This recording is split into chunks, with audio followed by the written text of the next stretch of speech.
আসসালামু আলাইকুম, কেমন আছেন সবাই? আশা করি ভালো আছেন। তো আজকে আপনাদেরকে ছোট্ট ভিডিও ছোট্ট একটা খুবই গুরুত্বপূর্ণ কথা শেয়ার করব।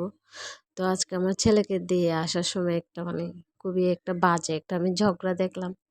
আসলে পাড়াতে থাকলে খুবই নোংরা নোংরা ঝগড়া দেখতে হয়, শুনতে হয়, কিছু করার থাকে না। তারপরও কানেতে আমরা তুলা দিলেও তো বাচ্চারা তুলা দিবে না, ওরা তো শুনতেই চাইবে। চিল্লাচিল্লি হচ্ছে কেন বা?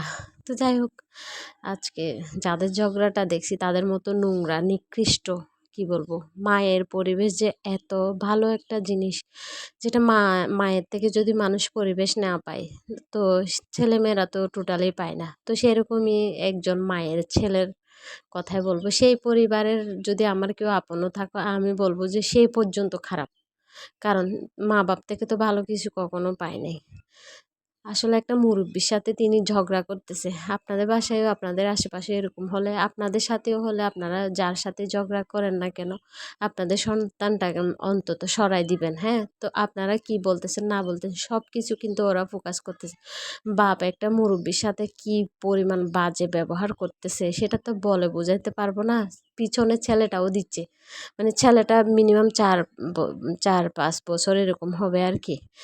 আর মা হচ্ছে যে আরেকটা ছোট বাচ্চা আছে ওইটাকে সহ বের করে দিছে, মা সহ, দুনোটা বাচ্চাকে শিখাচ্ছে তার বাপ মানুষের সাথে কিভাবে ঝগড়া করতেছে। আমি দুনিয়াতে দেখে এসেছি, শুনে এসেছি যে বাপ খারাপ হলে নাকি মা একটু ভালো পরিবেশের হয়।